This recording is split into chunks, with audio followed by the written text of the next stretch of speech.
Ya lo sabe usted, tal y como se había anunciado, el gobierno presentó este domingo por la tarde la propuesta de reforma hacendaria. Se presentó ante la Cámara de Diputados. Luego, en Los Pinos hubo un mensaje presidencial.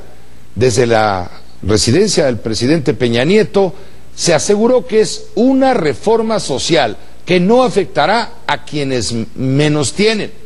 La propuesta descarta el IVA en alimentos y medicinas. Los nuevos impuestos ya comenzaron a causar revuelo.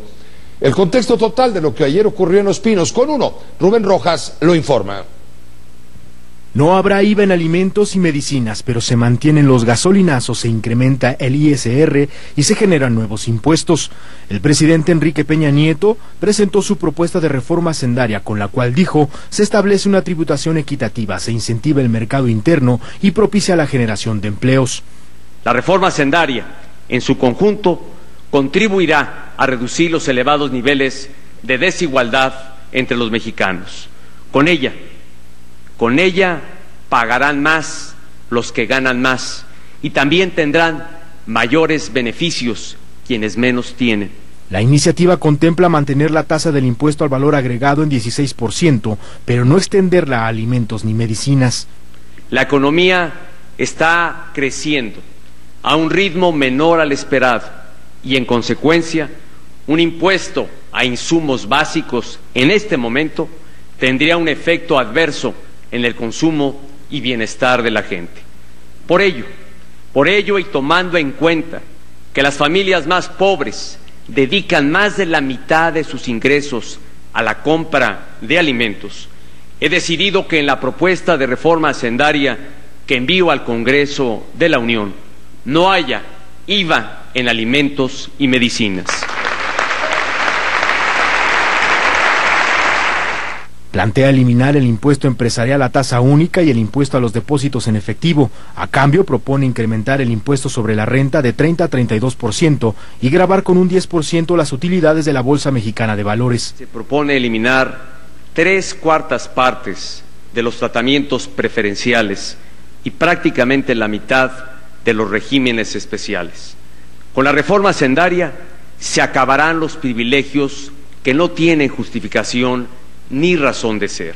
Propone un régimen de incorporación fiscal para abatir la informalidad de la economía. Se establece un régimen de incorporación fiscal para nuevos emprendedores o para los negocios informales que decidan regularizarse, en el que inicialmente no pagarán impuestos en su incorporación al sistema y sus obligaciones solo habrán de incrementarse de manera gradual. Los gasolinazos se mantendrán, pero con una tasa distinta. En materia de gasolinas y diésel, se propone eliminar el subsidio de manera gradual, pero con incrementos mensuales menores a los actuales, a fin de aminorar el impacto. Además, se generan impuestos verdes y en contra de la obesidad.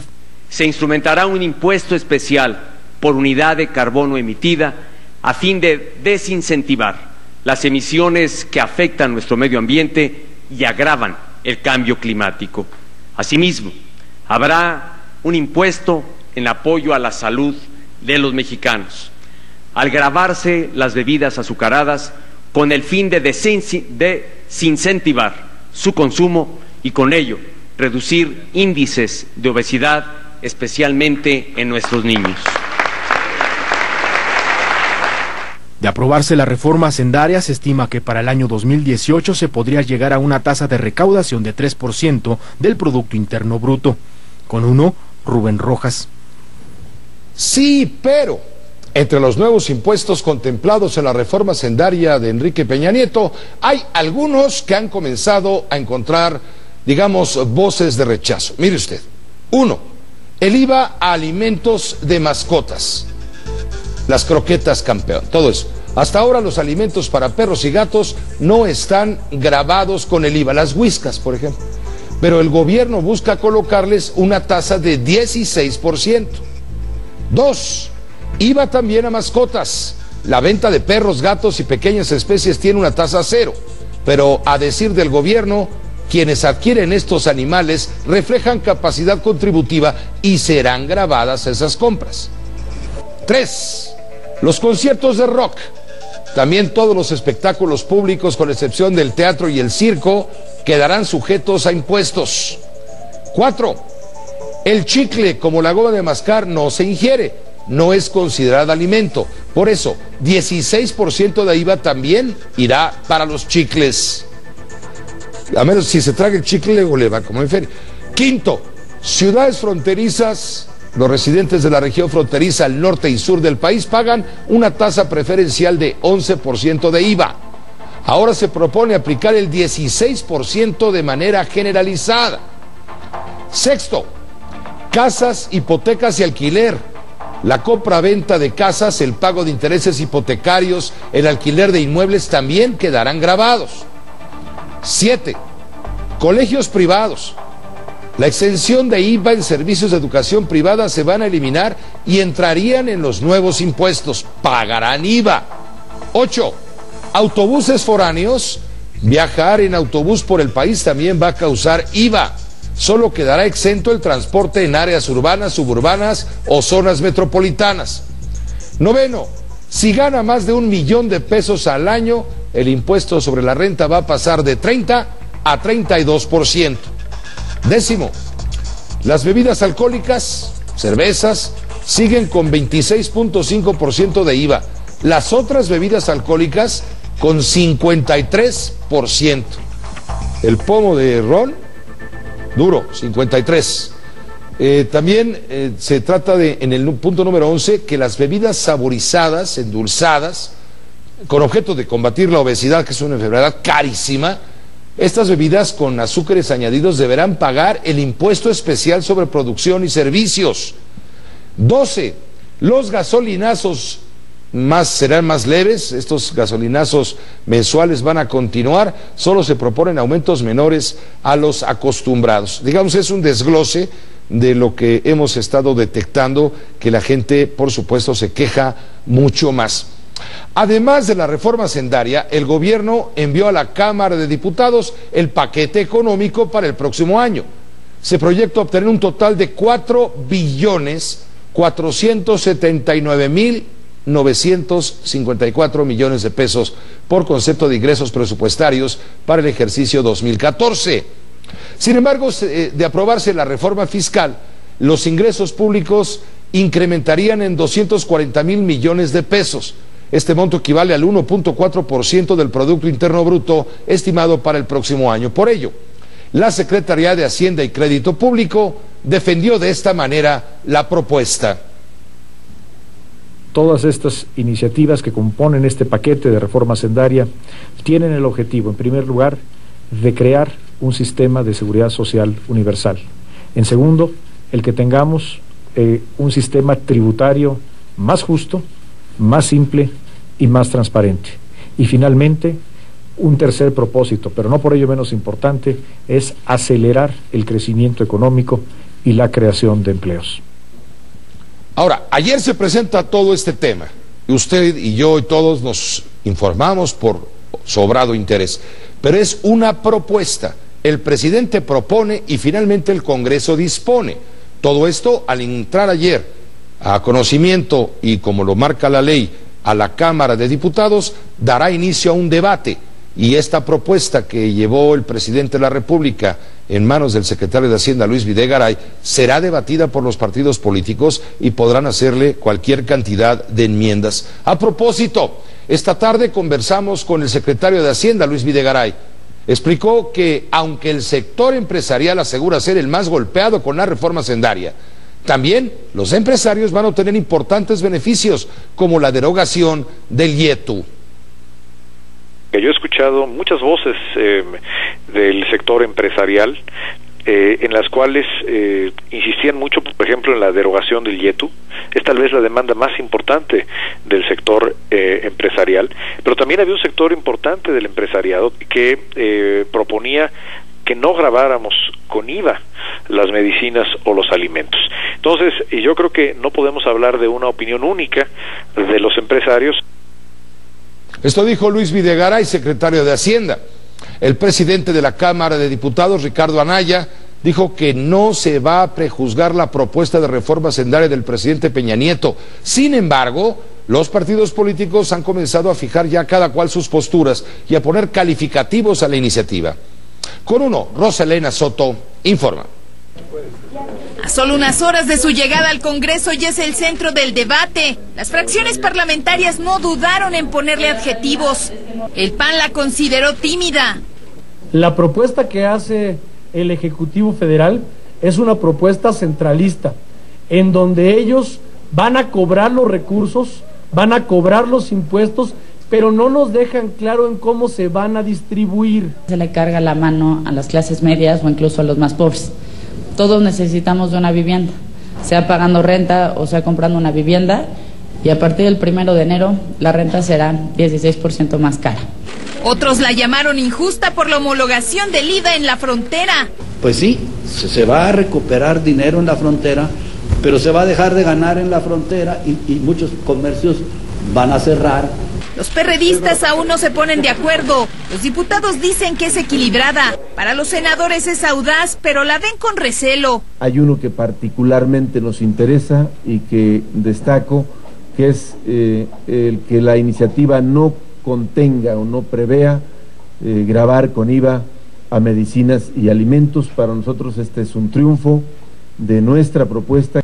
Sin duda es una propuesta audaz en ciertos elementos, hay que reconocerlo, pero hay que ver los impactos, el análisis y lo que puede estar detrás, una negociación sobre la reforma energética. Las vamos a ver caminando juntas, así en carriles paralelos. El PRI rechazó una negociación detrás. No va a haber ningún pacto de se aprueba una por la otra. Vamos a aprobar lo que más le convenga al país. La discusión de la reforma hacendaria iniciará en la Cámara de Diputados, pero el debate ya está en todos los sectores del país. Con uno, Rosa Elena Soto.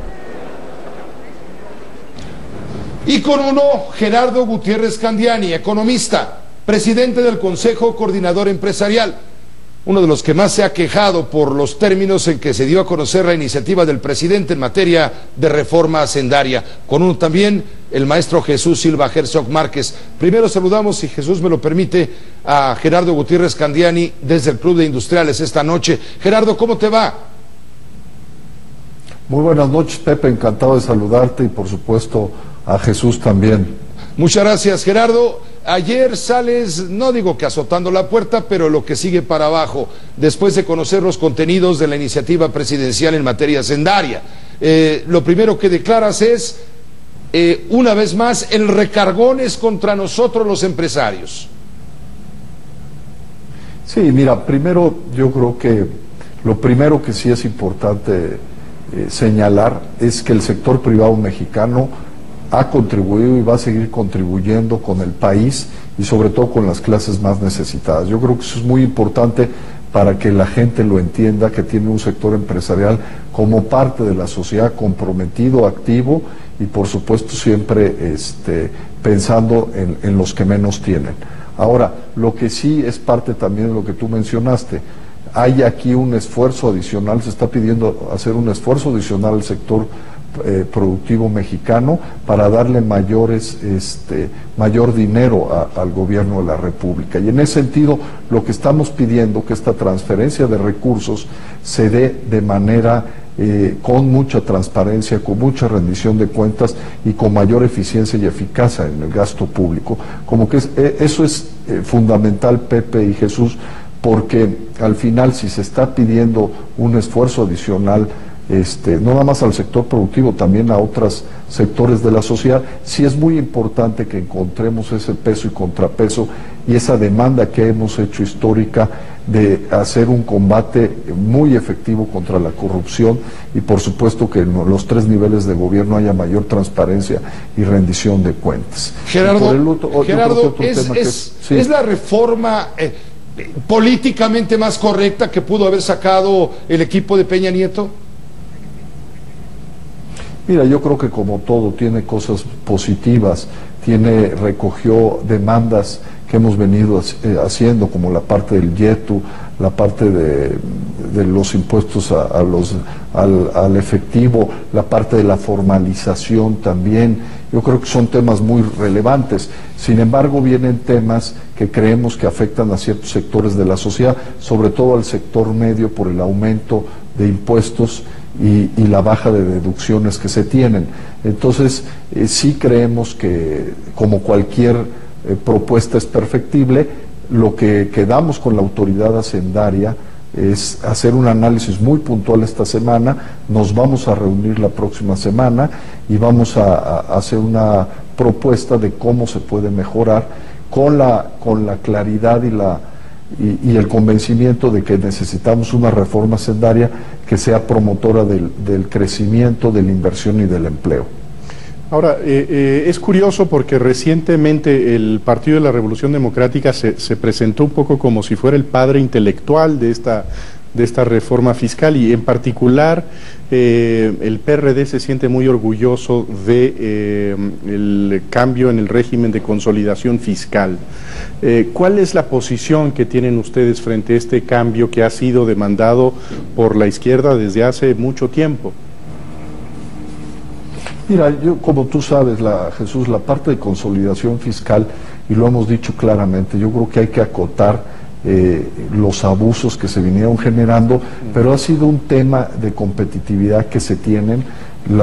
Todos los países relativamente de la OCDE, Estados Unidos, tiene este esquema de consolidación que ayudan mucho a las grandes empresas, y en ese sentido lo que vamos nosotros a pedir es que se mantenga lo que es importante para el país, lo que nos da competitividad, y que se elimine pues cualquier tipo de abuso que se haya ocasionado. Yo creo que era una bandera del PRD, de la izquierda.